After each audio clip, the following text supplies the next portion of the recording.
When my wife and I first imagined our wedding date, it was to be December 2020. Back then, we thought we were picking a date that sounded magical and festive and poetic. But what we couldn't know, was that the world was about to turn upside down. Our original plan was to get married in Central Park, just a small group of friends and family, a jazz band, and the quiet charm of New York City in the winter. That city had become ours over the years, and every Christmas we'd visit like clockwork, just two Floridians pretending to be locals. But when the Great Flu hit, that dream dissolved. We regrouped. Plan B was Disney World, specifically the Italy pavilion at Epcot. My wife's been a Disney girl since childhood, and to her, this felt like the dream. The Disney princess deserved a Disney wedding. We made the deposit. We even started planning our outfits. And then the rules changed. 6-foot distances, mask mandates, no kiss unless we both wore face coverings. I'm not joking. We tried to find a way to make it work, but that wasn't a compromise we could make. Love deserves a full smile and a kiss you can feel. To Disney's credit, they gave our deposit back, and that's not something they had to do. So we pivoted again. Plan C, paddlefish. It's this elegant old paddle boat turned restaurant docked in Disney Springs. Beautiful views, great ambience, not technically inside the parks, so we had hoped the restrictions might be lighter. But after just one conversation with the events team, we realized same song, different verse. At this point, we were tired, disappointed, and one night my wife asked, should we just push the date? And I remember exactly what I said. Absolutely not. I am not going to let external circumstances stop me from marrying you. We are keeping our date, and we will find a way. And that's when Gigawaters came into the picture. It's a little speakeasy tucked into Safety Harbor, Florida. Part craft cocktail bar, part private movie theater, part restaurant, and somehow it had just the right amount of cork, class, and soul to match what we needed, a sense of normalcy in a world gone sideways. It was perfect. We rented out the place, gathered with our guests early so they could relax, sip their favorite old fashions, and soak in the atmosphere. Exposed brick, leather booths, vintage posters on the wall. It felt like a scene from a Wes Anderson film, only warmer, more grounded. We had a jazz band playing our favorite songs, including our wedding song, Rainbow Connection from the Muppets. And when the time came, we all walked together, group style, down Main Street to a little pavilion where we held our ceremony under the open sky. Then came my favorite part, the second line parade. Umbrellas spinning, handkerchiefs waving, the band led us back to Gigawaters like we were royalty returning from some cinematic fairy tale. People stopped on the sidewalks to watch us, some clapped, some filmed, but in that moment, it felt like our own little world. And to top it off, my wife had one last surprise up her sleeve, a silent disco. Now, if you've never been to one, picture this. 3 DJs, each spinning totally different music, and everyone wearing headphones that can switch between them. So the dance floor looks chaotic. People bobbing their heads to different beats, but somehow it all syncs. It's surreal, it's joyful, and it was her idea. We'd first experienced it at the Brooklyn Museum, and she said, I want that for our wedding. And I remember saying, honey, I don't know how that's gonna translate, but I trust you. And she nailed it. And now, every time I smell the fragrances we wore that day, I am back there. I wore Roja Dove Creation E, the original paper label bottle. And let me tell you something, it wasn't loud, it didn't need to be.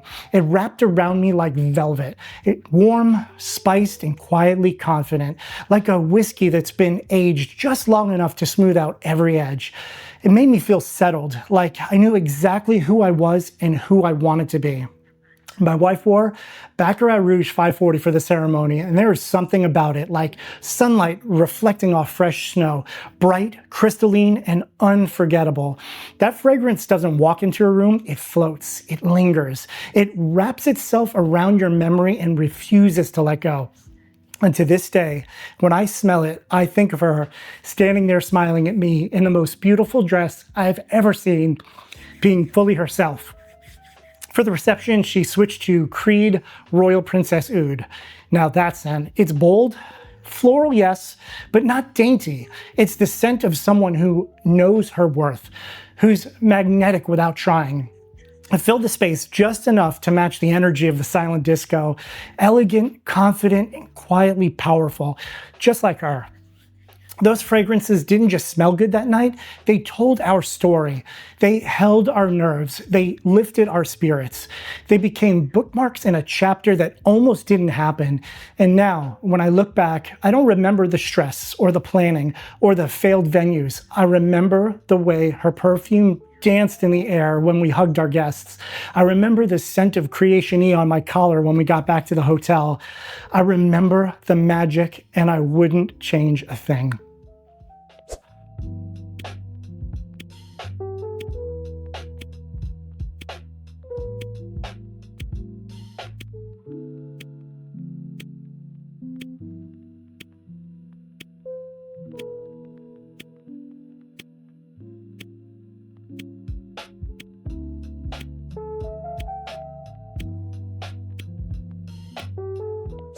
All right, here we go.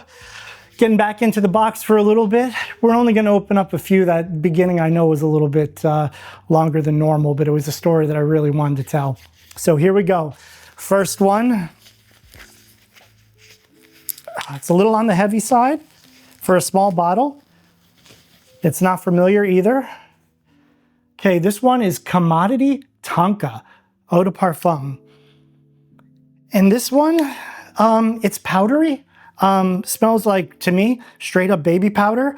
I'm not sure why I bought this. It could have been, I believe this is before the company got either bought out or went belly up, and then they were revived by somebody. So this is the old version before all of that mess happened. So maybe that's why I bought it, was out of like scarcity and thinking, okay, well, I better buy these because they're gonna be popular or worth money someday, without even ever smelling them. Because obviously if I would have smelled that one, I can't imagine I would have bought it. All right, next, Tom Ford for Men. Okay. I'm going to use a little strip on this one because I can't really smell it from the top. These are my little, yeah, no, it's okay. It's a nice men's fragrance, but that's a no for me on the keeping it. So, all right, this bottle feels weird, and because it does feel weird, and it's the only bottles that feel this weird, I know exactly, well, I shouldn't say exactly what it is, but at least I know what brand it is. Okay, this is Bvlgari Aqva Amara. This one I remember being really good, and this was part of the hype. I think this was I hate to sound like a broken record with the bringing up Jeremy fragrance, but he was one of the channels that I really, favored and watched a lot. And he talked about this in almost every video, like, you have to have it. So I'm like, all right, well, I've got to have it. And it's good. It's really, really good. It's a real pain in the ass to have on a shelf. And I found in one of these boxes, I went to Michael's. Michael's is like a little craft store if you don't have one in your area. And I got these little, what you would put a picture frame on, and it like opens up a little plastic thing and it sets in there. So I finally found a way using a little $2 thing to set my fragrances up, and it works. The problem is they're not in this box, and I have no idea which box they're in. So eventually we're gonna come across them and find them. All right, here's another one. This one is Bvlgari Aqva pour Homme. So I guess this is the original maybe, or the one before they made any other additions. And it's good. It smells relatively similar to that one. If I didn't smell them one right after the other and you told me, you made me guess, hey, which one is it? I couldn't tell you. All right, next one. Square bottle.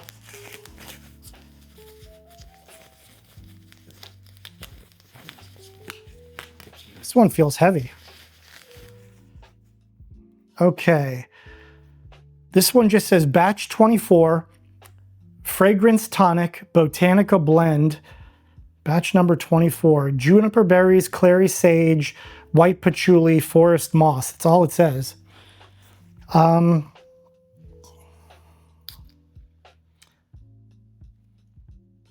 Yeah, it's okay, but it's definitely not something that I would wear. And apparently that's true because it's pretty much at the top. So no, that's not going on the shelf. Next up,